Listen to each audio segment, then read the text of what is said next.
Bueno, esta es la tarea 2 de la unidad 4 y esta tarea es sobre MongoDB Atlas, que esta es una base de datos no relacional.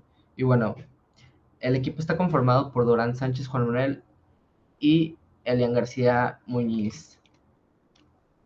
Bueno, vamos a empezar con qué es MongoDB Atlas.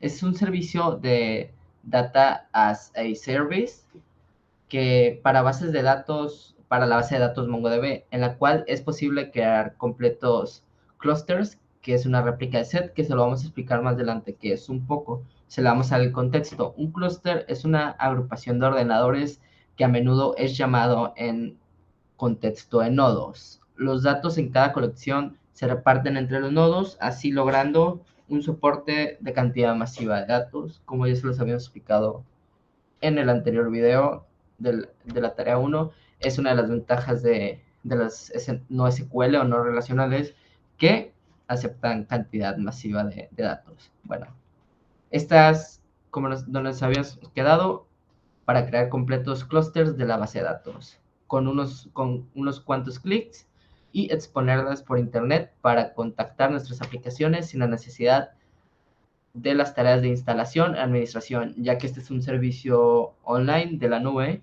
y no necesitas instalar nada, solo la llamas. Y bueno, les voy a explicar también para estar en contexto qué es MongoDB. MongoDB es un sistema de base de datos no SQL, no relacional, que está orientado a la documentación de códigos abiertos y escritos, y fue escrito en C++, que en lugar de guardar datos en tablas, lo hacen estructuras de datos BSON, similar a la JSON, con un esquema dinámico. Entre las diferencias más importantes con respecto a las bases de datos relacionales, para recalcar un poco el tema, no es necesario seguir un esquema. Como les había dicho, este lleva una estructura de data, de, de datos en base a tablas de datos BSON. Bueno, ¿cómo funciona MongoDB Atlas? MongoDB Atlas es una plataforma de autogestionado, lo que quiere decir que ellos se encargan absolutamente de todos los aspectos relacionados con el hosting. Uno simplemente debe crear su base de datos y mandarla a llamar desde tu IDE. La instalación y actualizaciones, de tal forma que nosotros solo nos encargamos de las configuraciones básicas, de gestionar los accesos, de crear las bases de datos y las alertas, como les había explicado. Además, para recalcar, es que podemos utilizar muchas de las funciones prioritarias de JavaScript.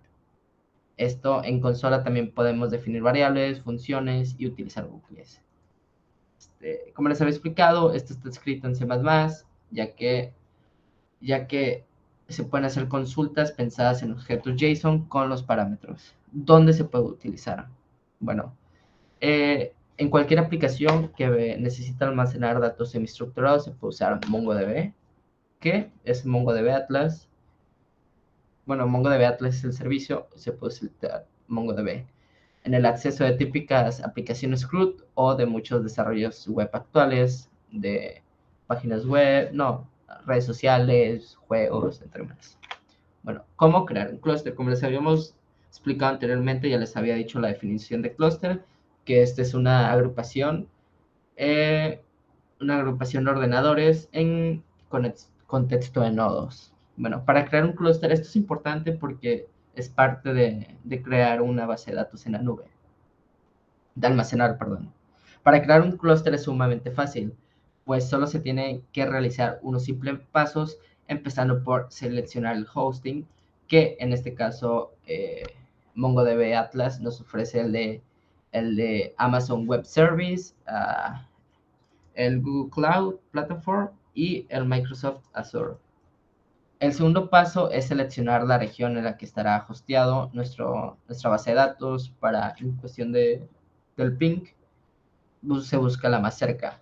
Bueno, la ubicación es muy importante para mejorar el performance de nuestra aplicación, como les había explicado.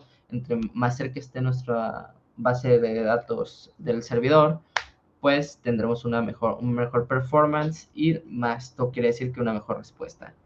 Y seleccionamos nuestra de esta.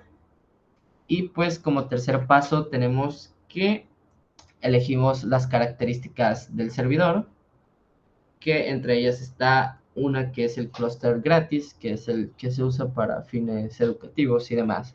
Después de eso, establecemos algunas configuraciones adicionales, como el backup, la versión de MongoDB, que nosotros seleccionamos, y le asignamos el nombre. Una vez esto creado, es posible monitorearlo y saber el número de datos de operaciones y número de conexiones. Ahora les hablaré una de las características de MongoDB Atlas. Entre sus características están las consultas ad hoc, que podemos realizar en todo tipo de consultas. También tenemos la indexación, que cumple con cualquier campo de documentación para que pueda ser indexado. Tenemos la replicación, que es un proceso en el cual se gestionan las bases de datos para eso replicarlas. Tenemos el balanceo de carga, que se puede escalar, que esto permite que MongoDB pueda escalar la carga de trabajo y sea más fácil. Tenemos la almacenación de archivos, que es utilizada como un sistema de archivos para almacenar todo lo de nuestra base de datos en la nube. Y la ejecución JavaScript. Esto va más enfocado a MongoDB, vaya estas características, pero sabemos que MongoDB Atlas es un servicio de MongoDB. Esto, la ejecución en JavaScript permite la capacidad de crear consultas utilizando JavaScript, como se los habíamos explicado anteriormente, que es relacionado al JSON. Bueno, un dato a destacar es que utilizar MongoDB Atlas es sumamente fácil, pues solo nos tendremos que preocupar de desarrollar nuestra aplicación en vez de gestionar e instalar una base de datos como lo hacemos en los relacionales como SQL Server o MySQL, como las que hemos estado utilizando durante nuestra carrera, y pues es más fácil porque nos evitamos consumo de procesamiento, ya que esto, el tener una base de datos en nuestra computadora llega a consumir crea procesos, y estos consumen rendimiento de nuestra computadora, y pues al mismo tiempo, en este caso, Atlas se encarga de asegurar la alta disponibilidad de base de datos. Esto quiere decir que te asegura tener siempre acceso a tu base de datos en cualquier momento. Y pues esto sería todo por nuestra parte de la unidad 4, tarea 2, que es MongoDB Atlas, explicando un poco sobre ella. Y bueno, muchas gracias por ver este video. Gracias.